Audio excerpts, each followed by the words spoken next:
Alright, we're gonna start. Hello and welcome back to whatever it is I do here. We are back this week with a better camera and better audio.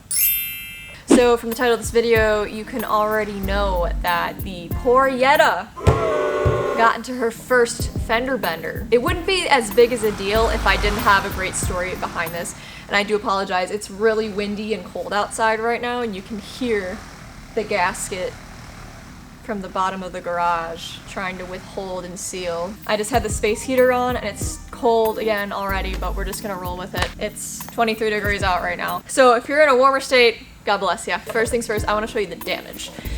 Okay, so I'm sure you can probably already see it. Clips on the bumper there. I don't know why I left my wheels in ka-chow mode. So essentially, the bumper is savable because it can be molded. As far as the fender, it's going to obviously have to be replaced. Might have to blend the paint into the hood. She's not happy. She's not symmetrical, and I hate it. And there's the R.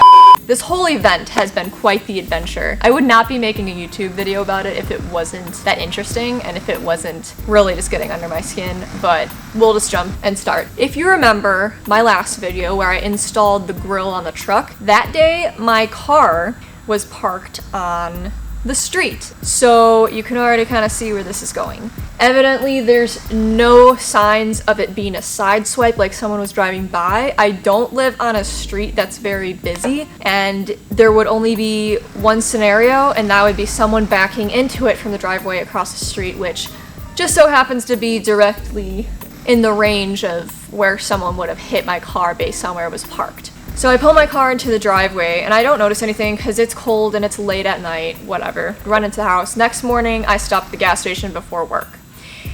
And that's when I noticed the lovely little kiss another vehicle gave my car. Just a smooch. So I'm like that kind of person that if my room's not clean, it bothers me in the back of my head. If my car isn't up to par, either of them, then it bothers me in the back. Like everything has to be organized in order and up to date.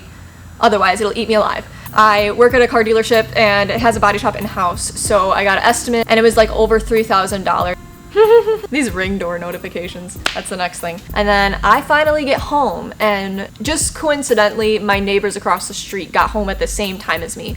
And I get home when it's dark outside already, so I wasn't about to go there at night when I got home, but since they were already in their driveway, I was like, this is perfect, this is meant to be. I ran across the street before they went inside and I was like, hey, I was wondering if you saw anybody back up into my car last night. It was on the street from sometime in the afternoon to like 10:30ish. And she's like, no, I didn't see anything, but I do have a camera facing the street. And I was like, okay. She's like, yeah, give me 20 minutes and I'll look. So I'm like, oh no, don't take your time, put your groceries away, whatever. So we exchanged numbers. She texts me a photo of a car backing into my vehicle and she's like, I'm pretty sure this is my son's friend. I'm like, okay. And I know her son is pretty young. I know he's in high school. He's like 16, 17 or something. So this kid who's his friend must be young as well. I was like, great, what's the information? She gave me his first and his last name. So the following day, it was Saturday, and I'm a weirdo and I like to go places by myself. So I went to the museum by myself. Anyways, so I was just strutting around the museum, having a great me day, right? And I get a text and she's like, is it okay if I give him your number? And I said, yeah, that's fine. She told me that he's 16, so I'm like, all right, so I'm dealing with a minor. He's probably on his parents' insurance. You know, maybe we can get to some common ground. We don't have to make a big involved case about all of this and we can settle it. And he seemed really mature the way he presented himself, besides the fact that he basically hit and ran with my car. But, you know, whatever. So I get a text while I'm at the museum. He's like, hello, I just wanted to apologize for the other night because I ended up hitting your car. Tomorrow we'll have to tell my parents and we will contact our insurance. I'm very sorry. I just got very scared, so I ended up driving off. I have the guts to tell you now that I hit it. And I'm just like, you have the guts to tell me now because you're on video, brother. So I said, hi, thanks for getting back to me. It's okay. I get it. I was 16 once. We'll get it figured out. Just contact me when you have your insurance info. He's like, okay. So he's like, oh, the insurance isn't open until Monday, so I'll have to wait. Cool. Monday passes, still nothing. I'm like, hey, do you have your insurance information? And he's like, no. Okay. So can I have an update? He's like, yeah, I'll talk to my parents tonight. I'm like, I thought he already talked to his parents. So Tuesday rolls around. Any info yet? He says, not currently. Do you have any idea how much this will cost? I will just have to pay out of pocket, it looks like. oof. I don't know how a 16-year-old kid is gonna cover $3 grand, over $3 grand to fix my car. So at this point, I'm kind of leaning towards the idea of him possibly not having insurance on this vehicle. I don't know why you would have your 16-year-old child drive around without insurance, but whatever. I send him the estimate, the tail end of it with parts, labor, and everything summarized. And he has his iMessage on read, so I'm seeing him reading these messages. And at this point, he read the estimate and never responded. And I was like, okay, I'm done here, you know, dealing with a minor. He's not the one I should be communicating with. I thought maybe we can find some common ground. Just send me the insurance info.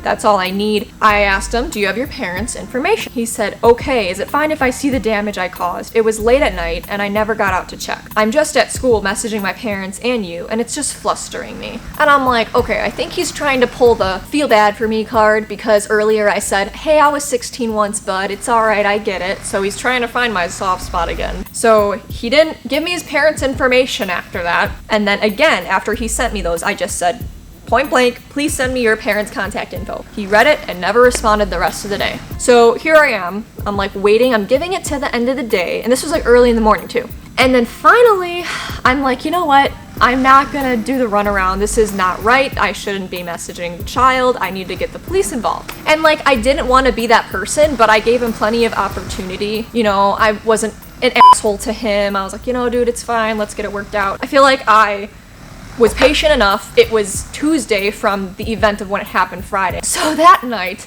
I go to the police department. I don't want to like specify where I live, but like, it's not like, it's like a good area, but it's not the greatest. Okay. So I go to the police department and I wanted to file a police report. So I got all the information. I had everything in line and I start talking to dude. Officer, whatever. He was super cool, super dope. He, you know, he saw the text messages of him admitting to it, and he's like, I can't deem it as a hit and run because apparently, so a hit and run has to be reported within 24 hours, otherwise they do not deem it as a hit and run. In the midst of this all, he was gonna do some digging, and it wasn't super busy that night. There's only one other guy in there when I went in. So I'm sitting, waiting in the little room, you know, they have it like walled off with clear glass and you can just speak into the little thing. It's like bulletproof shit. And all of a sudden, like, these 3 officers come from behind the counter and walk out the door, and I'm like, what's going on? And then the officer that's helping me with the case, he's like, Kayla, I'm gonna need you to come back here. And I'm like, oh my gosh, am I gonna die? He's like, can you please just go into this little room? And I'm like thinking of every single like Netflix series and documentary ever. I don't know what I was thinking. I was like, oh my god, am I ever gonna see light again? I'm at the fucking police department, Kayla, stop overreacting. I blame the movies. But he told me that something was going on in the front and he just didn't want me over there. He wanted me safe. So then I sat in this back little room for probably 20 minutes just waiting for whatever was out there to be resolved. I was just like, oh my god. I had to work the next day. I thought it was gonna be like an in and out type scenario. They'll call me with an update.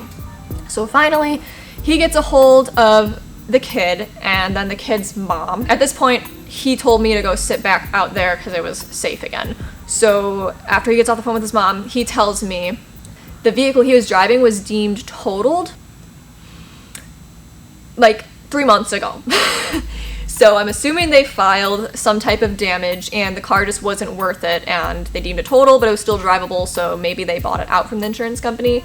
Or maybe they didn't have insurance at all, or maybe they just had fire and theft insurance on it, but not full coverage. So right now, that's where we're at. He has not texted me since. He didn't respond when I asked for his parents' contact information. I mean, like, I get it. Like I said, I was 16 once. I'd be scared shitless. But like, at least have the decency, you know, to say something. Obviously, he got caught on camera, so. And yeah, I'm sorry, I know my car is all full of salt, but you know where I live, so.